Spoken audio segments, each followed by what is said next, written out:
Yes, boys! We're back to day 277 of becoming a millionaire, all right? As you guys can probably tell, I'm sick as a dog right now. I sound like not me, but we're still here. We're still grinding. We're still back providing free sauce for you guys. And if you guys don't know me already, my name is Daniel Diaz. I've been documenting this entire journey of running our cold email agency this past year. You guys can look at the old videos yourselves. We were in the trenches. Now we're up. We're blissing to 20K a month, probably end of this year. We learned so much. We have so much to teach you guys. And in this video, I'm just going to go over exactly what I would do if I had to restart from zero, from scratch, nada, and how I would get to my first 10K a month with cold emails, specifically just sending cold emails from your computer. You can sit down and type buttons on a keyboard. Okay, think about that. Online money is real. I'm doing it on this channel and documenting the entire journey as well. Hope you guys enjoy. Hope you guys actually take notes and do something with this video.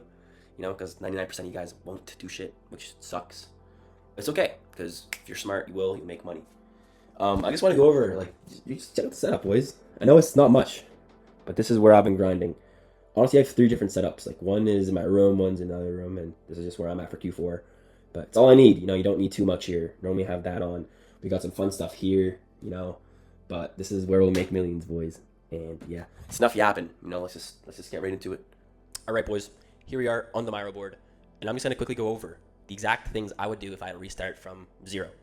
So, first thing you need before sending any cold emails is a niche. All right. So a niche could be agencies. Oh, my handwriting is so bad. Like agencies, doctors, tech, etc., etc. So you want to pick one. You want to pick a sub niche, and you want to target a niche that isn't too saturated. Somewheres where there's not hundreds and hundreds and hundreds of cold emails being sent to. Because if you just dive right into a niche that is oversaturated, you won't stand out. It's going to be super hard to actually get that attention you need to start those conversations and to book those calls. So you yourselves, finding the niche, if you pick it wisely, if you pick it right, cold email will just be easier. You know, you're going to have people that are going to be responding to you more often. And it's easier to find message market fit. Message market fit is essentially you have an amazing offer, okay? You have an amazing niche. Your copy's short, concise, clean, and your inbox is just filled with green. That is the point of cold email. You want to reach that state. You want to find message market fit. And sometimes it takes 20, 30, 40 iterations of the same copy, of the same offer until you find it. So back to what I was saying. You want to find a niche that's not being, too blown up on. Simple enough, okay? And that niche, you want to be able to stay in that niche. You want to become an expert in that niche. You want to become the agency that is known within that space. That's exactly what we're doing. We could target anyone under the sun, but we choose to only target consultancies and PR agencies. And I can tell you guys this because I know 99% of you won't do anything with this information I'm going to give you anyways. So that's why I recommend picking, those sub niches. And even within consultancies, you can even niche down further. Like during a certain period of time, we were only targeting sales consultancies. So you see, niches are so important. And it's always best to find people that obviously make money, people that are accessible through cold email. They're always checking their cold emails. And most importantly, they're transactionable. They actually need your service. They have a pain for it. And it's something that you should study. You should research. Go to ChatGPT and ask, give me all of their pain points. Look on Reddit forums. Look online. Find me all the pain points. Find me all of the key terms I can use. Because sometimes when you use wording, that one niche knows. You already get your foot in the door. They're like, okay, this guy understands me. So let's move away from that. After you have a niche, all right? Next thing you need is a website. This honestly isn't too important, but the things I'm going to put here are called multipliers. So when you have a good website, okay, I talked about this in my last video as well. When you have a good website, when you have a good LinkedIn page, all right, sorry for this is so bad. When you have social proof, oh wow, social proof. You have case studies. These things right here make cold email so much easier. One sec, I have to plug my phone in.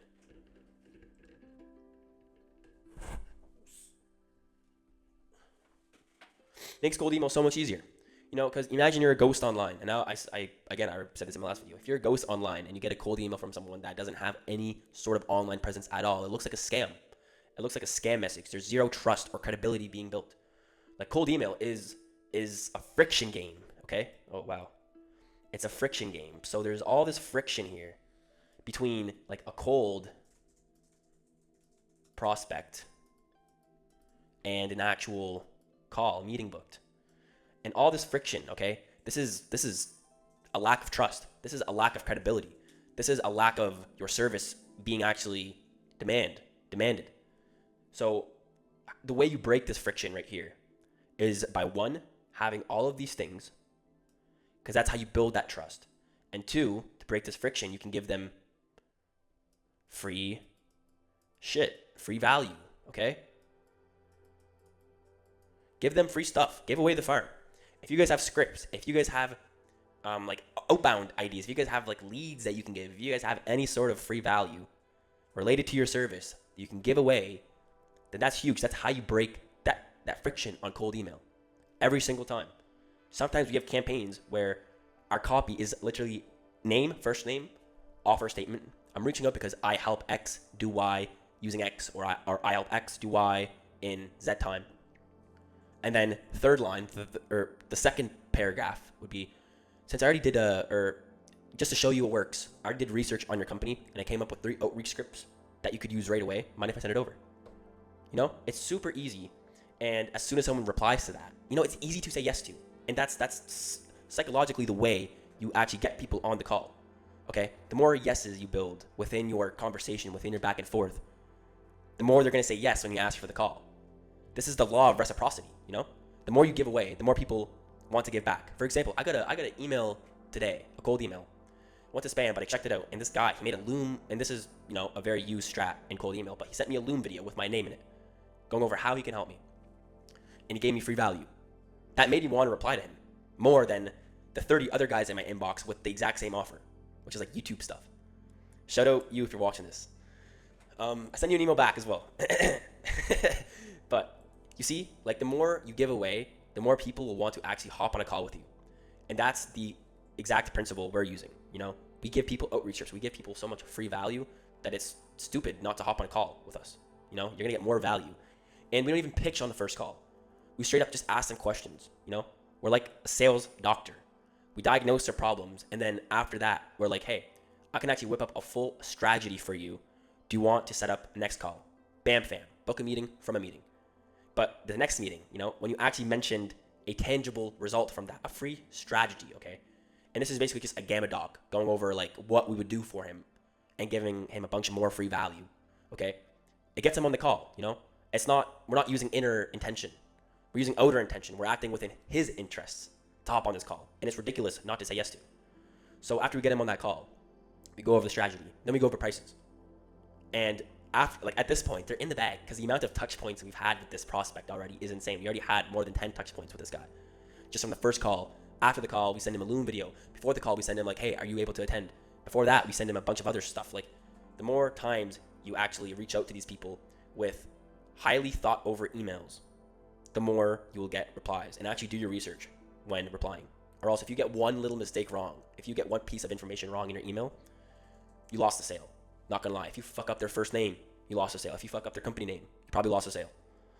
So that is stuff about breaking friction, okay? And this is a big aspect within cold email. So let's just move on to the next spot. After you build these things, okay? And you know what? This is the first thing I would do if I were to run cold outbound again. I would run a lead magnet campaign and just give away free shit, okay? And it takes more work. It takes more energy. It takes more time. Of course it does. But the return on that, it's better than just sending and blasting unpersonalized emails with 120 words that don't actually hit your ICP's pain points or doesn't give them any sort of value or doesn't want to make them reply to you. This is the 1%, guys. This is like, not a lot of people do it because it takes more time, it takes more work, but this is what you got to do to be successful in this game. So, if you're just starting again with LinkedIn, bro, you can just like post whatever's on your mind, like whatever you did today. Go on ChatGPT and ask it to come up with ideas for you and give away more value there. There's a whole other topic on an optimized LinkedIn page, but I could show you an example, but it's fine. I'm already 10 minutes deep. But you want to have an optimized LinkedIn page, and you just want to post. You just want to be active. Okay. You want to have social proof. Okay. You want to have case studies. All of these things matter. Okay. So after you, and obviously a website, it doesn't have to be a crazy website. Just simple, banner up top. You want to have all of these things, case studies, social proof in, et cetera, et cetera. But obviously those things take time to build. So the way I would build those up, and the way I would build up my first clients, it would be to, one sec, let me just get all this shit out the way.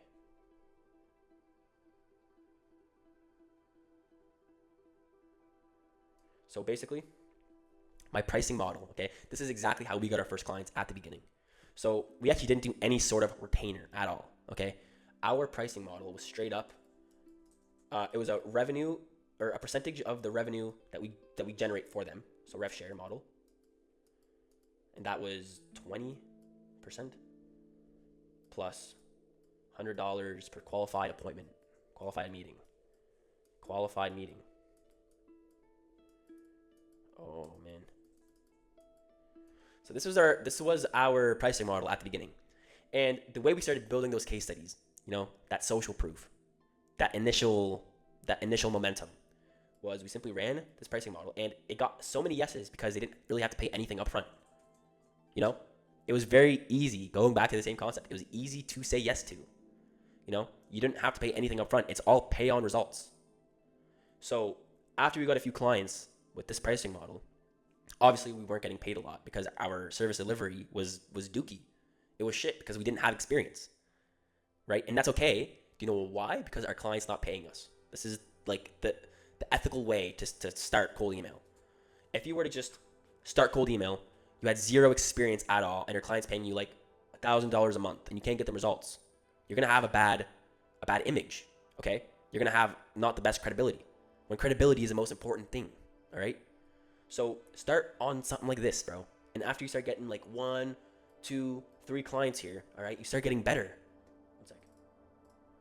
1 client, 2 client, 3 client. You start getting better at your service delivery. You start getting more competent at what you do. And with this, you start to build that confidence that, oh shit, I'm actually getting these people results now. And business is 80% mindset, The more conviction you have on your product, the better you're going to be able to sell your product on that sales call. The more money you'll make. And without this, selling a product you have zero conviction in, it's fucking impossible. You're going to hear it in your voice. Like, yeah, I think we can get you this. But you're like, yeah, no, like we actually tested this with like 3 clients already. We were able to get them result, and after you start getting results, after you start getting good, then we go back to the case studies. Your first 3 case studies, for example. Collect them up, bro. Get video testimonials. Get a Trustpilot. Ask them, give them something so they can leave a review or something, some sort. So that's the first thing I would do to get my first few clients, okay? And obviously you won't be making too much depending on the clients you're working with. But after this, the ball is in your court at this point. But what we ended up doing is we had to drop them. And we started with a new pricing model after we got that experience working with basically for free for a couple months.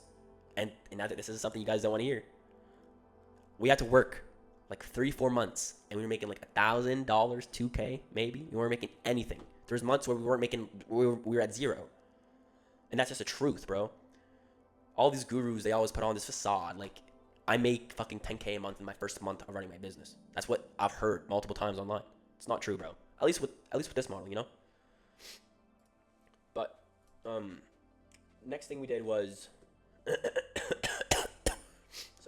next pricing model we did was monthly retainer, which was $1,000 plus $200 per appointment set. And we started getting more clients with this pricing model. You're good. We started getting that's my brother, by the way. We started getting more clients with this pricing model. And then we're actually making money. Next client we onboarded, all right? We raised the price even higher to like $1,500. We just kept on raising prices until we found like the price where people responded best to, of course. And that obviously made sense with the service. Another tip I recommend you guys is, let you guys get on sales calls and pitch your service. $1,500, for example. Your prospect on the call says that's too much, all right? And then you say, all right, we can do $1,000 then. How about that? with $1,000 work. So that's the most foolish thing you could ever do on the sales calls, and you probably lost the sale right there. What you do in that situation is you say, I don't do this often, but what I could do is we could take out deliverable 1, deliverable 2, deliverable 3, and then we could probably drop the price down to $1,000. You want to, if you lower your prices and your client cannot afford that initial ticket, drop the deliverables, take some out, and then you can lower it. But do not lower the price without lowering the deliverables. We learned that the hard way. All right. So the pillars of cold email, all right? It all comes down to your deliverability. Oh, no. Deliverability. You know what? Fuck this. I gotta get better at these Myros, bro. Dead ass. This is chopped. All right. This is better. This is a bit better. So it all comes down to deliverability. Oh, shoot. Foos. Okay, here we go. Deliverability. List building. All right. Your offer. And copywriting. All right, guys. So these are the big 4 pillars of cold email. All right. And this is something you guys are going to have to master over time. And it's going to take a while. It's going to take a lot of repetition, a lot of learning mistakes. But these are the ones you want to master. Okay. And I could make 24-hour videos on each one of these subjects just because there's so much involved in this. But I'm going to go over it very briefly in this video because I'm just, I got shit to do. I have fucking work to do. A lot of it. As you guys can tell, I'm not like these gurus that just have all this time in the world to record. I do have all the time. That's an excuse. But deliverability is very, like your bone, the backbone of your cold email services. If you don't have good deliverability, your emails are going to be going to junk. You're going to be going to spam. It won't work. Like everything else here becomes useless if your deliverability is junk. And you do not want junk deliverability. So we actually use premium inboxes. They do everything for you. It's all through Google, Microsoft Workspaces. What I would recommend for you guys is start off with about 21 email accounts. That's kind of where we start. And all you need is about 3 to 4 domains, or probably more. It's 3 email accounts per domain. So my brain's not math. I always record these videos late, and I always end up, being a bit slower than usual. But I know you guys can feel me. Come on. But yeah, 3 email accounts per domain, and we send about 15 to 20 emails per email account. Okay, anything more, you're gonna fuck yourself over. Think of it as a speed limit. Okay, if you go 45 in a 30 zone, and the police catch you, you're getting pulled over. Okay, same thing with Microsoft. Same thing with Google. If they see your email accounts sending over 25, that's like the top. I promise. Over 25, they're going to pull you over, and your email accounts will just fuck off. Disconnected, spam, everything. Okay? Bounce rates are not fun either. So be very cautious. Be very aware of how much emails you're sending. We always like doing slow ramp times. So we warm up our emails for 3 weeks. Okay? And we have a ramp time. So first 2 days, we'll be sending like 5 emails per email account. 4 days, we go up to 7. 6 days, we go up to 10 until we're at about 15. That's kind of where we operate now, 15. We find that's a safe zone. And also with Google's deliverability updates, you guys should only be sticking to 15 to 20. 25 is like a push, to be honest. Anything over that, you're probably getting mangled. So let's go over list building. All right, we use Apollo. That is how we filter, and it's basically just a big database, and it collects all this information from LinkedIn and other platforms like that. And to make it cheaper, a quick little tip is using Export Apollo. Export Apollo is a software that allows you to take that Apollo link, chuck it in Export Apollo, and their service is basically taking that link, and they'll scrape it for you at a much cheaper price. So you see, it's a easy way to save money. You'll save hundreds of dollars a month because Apollo is pretty expensive as a software. And starting out, the one thing most guys don't have is capital. So that's what we've been using this whole year. No problems with it. Make sure to use Million Verifier. Okay, Million Verifier is massive. You're gonna get with Million Verifier, you're gonna have good emails, you're gonna have risky emails, and you're gonna have bad emails. You never want to send to your bad emails. This will fuck up your deliverability. You know what? We're going back to deliverability for a second. Bad emails will fuck your deliverability. Risky emails, this one gets tricky. So in your risky emails, this is what Million Verifier labels them as. About 50% of them can actually be sent emails to. The other 50%, they're gonna hurt your deliverability again because you're sending to emails that aren't validated. They aren't real, and it's gonna send you to spam, and that hurts you every time. So we use something called Findy. I think it was Findy. One sec. Yeah, we use FindEmail. This is it right here. And we have that API connected within our Clay list. And that's where we take that export Apollo list, we chuck it in Clay, and essentially we clean up everything, okay? So this is the Million Verifier status. So you see risky, we use FindEmails, and some riskies are valid. Most of them are. I mean, this is only filtering off of valid emails right now. But yeah, and Clay is an awesome tool you guys should be using as well. It's expensive, but it's necessary. It is imperative to have a clean list, to have a clean company names. You can get job titles in there. You can get information from their website or online, personalized to their company. You can always mention in the emails, and you can generate these lines. You can add personalized lines. I'm sure you guys have some sophistication on Clay already if you're watching this video. But if you don't, I really recommend for you guys to watch like a full video on that. So we take it through Clay. We clean up our whole entire list, okay? Clean company names, job titles, type of company, all of that fun stuff. And with your list, like, you don't need too many people per campaign. Most of our campaigns, they only have about 1,000 to 2,000 people in it. And that is enough to get us results. What else about list building? It's pretty much all I have in mind. There's a lot more, but this is just like a big overview. And then you go into your offer. All right, your offer is the main thing that will carry a cold prospect to your customer. Okay, and the way I would set up my offer would be just like, I help X do Y using Z unique mechanism, for example. That is like your basic offer statement. And the more emails you send, the more feedback you get, the more you can tweak your offer. Okay, so you want to be analyzing all of these negative emails. You want to be analyzing all the positive emails, and you want to be like collecting that information and use it to your advantage and tweak all of these things. Cold email is just a big flywheel. You send emails out, you get feedback, and you fix things. So you want to be testing different offers. You can have one offer. Let's say it's basic offer. I can help you, or we help consulting firms get 10 to 15 qualified meetings a month. You can change that into like, I help consulting companies get 30 to 50 qualified meetings a quarter. Or I help consulting firms get 2 to 3 clients a month. There's different ways to position the same offer. And that same offer, it could resonate with your niche more than another offer would, even though it's the same shit. It all comes down to psychology, and the words you use within your offer. Is it fast? Is it safe? Is it easy? Is it big? What is the ROI? I need to know this. It has to be specific as well. If you guys aren't being fucking ultra specific in your offer, you guys are behind. You guys has to be quantitative. You have to add the timeline in 90 days.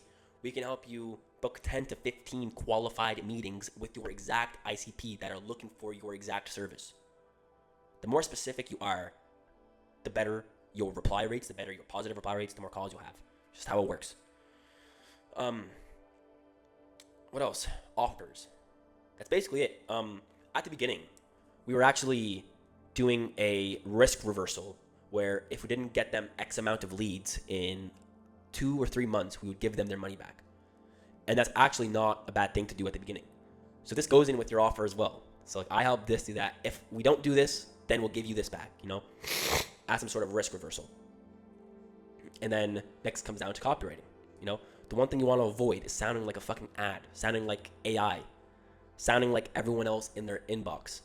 We like to use non-corporate language, very casual. In my ChatGPT, I always say casual, conversational, concise, laid back, humanized, slight humor, for example. So you guys get an image of how our cold emails sound, We don't like to sound professional, dear, we really appreciate, we sound like a human in our copy every single time, and people appreciate that more than fucking a big AI blob of text with all of these M dashes in the middle, and it looks like AI. And people don't respect that. People like when it's like a human feeling handwritten email. Your email should look like they've been written, handwritten, you know, by your 10 fingers. And if you guys are getting feedback and people are like, is this AI? Change up the copy. It's too AI generated. Your copy as well, it shouldn't be more than 100 words, okay? I always like to do 50 to 100 words. It really depends on the offer. But I would stick to around 70. 70 words is normally our sweet spot. And you also don't want to be talking about all of the features, okay? You want to be talking about the vacation. There's a difference between selling the plane ticket and selling the vacation. And you always want to be selling that vacation, that dream outcome, you know? Sometimes you don't even have to mention your service offering. But if you can mention the dream outcome, like we can get you this result using, you don't even have to say using. We can get you this result. You know, people will say like, okay, tell me a bit more about it. And that's how you start to capture demand, you know, demand capture. You want to make them raise their hand. Okay, tell me a bit more about this. I like the offer and what you can do for me. And then you can go into your service a bit. And then you can tell them what you do. You know, we do hands-off, done-for-you lead generation. Your copy, you always want to be using their first names. You always want to be, in your first couple lines, you always want relevance lines, you know. We like to use a lot of variables in our first line to show that, like, it looks like we did research on their company. Like, hey, first name, saw your LinkedIn profile and company name, or something like that. Or, hey, saw you're the CMO at company name, figured this might be relevant to you, you know. You always want to be testing these things. And it all comes down to, like, testing. So those are just some, like, basics around starting cold email and what you guys need to know at the beginning. And if you guys have all these multipliers and if you guys understand these concepts at the beginning when you start cold email, you guys are going to be crushing it. And I could show you guys some more examples, but if you guys like want to hit me up anytime, ask me any questions, my Instagram will be right in the description below. And that's pretty much all, guys, I have in this video. These are just some like very basics around cold email. And if I were to restart again, this is exactly what I would be doing. Sorry, guys. Foos. So yeah, hope you guys enjoyed this video, and we're crushing it like always. We have our first vacation booked, first business trip for next month. So that's gonna be fun. Me, my brother, and my partner. You guys will be seeing some content up there. I'm gonna be posting up there, giving you guys some more sauce like I always do. And if you guys want more videos on this stuff, on something more specific, just let me know down below. If you guys got here, then you guys actually want it, and you guys are about it. But I'm sure 99% of you guys won't be at this point in the video. So God bless. Is there any more updates I need to give you guys? We've been crushing it for our clients, of course. We launched 2 new campaigns. First 2 campaigns for a new client we just onboarded last week. That's fun. We have to start fresh. It's always super fun, you know. We get to test. We get to see what works. We get to get feedback, you know. We get to build offers and see if they stick, if they don't stick. It's all super fun, guys. And if you guys love what you do, most importantly, you guys are going to be able to make millions with this. If you guys have the vehicle that you guys really enjoy, then it's going to be super easy. And I really enjoy this. I can work 10, 12, 14 hours a day without being miserable. So, yeah, guys. That's basically all. I've just been working. I am doing most of the operations here at Valente Media. That's our company. That's our agency. And we have big goals for Q4, end of December. We want to be up to 20K a month. And it's going to be possible. It's very possible. Oh, it needs like two or three more clients, and we're there. So that just means more outbound, higher volume. Our sales process is locked in. Where we signed a new client today, or we're trying to get the paper signed and the onboarding form filled out from them. Then after that, it's more money in. We're sending, boys. We're ripping. And hope to see you guys for the next video. Peace out, and God bless you guys. Like, sub, all that fun stuff. Peace.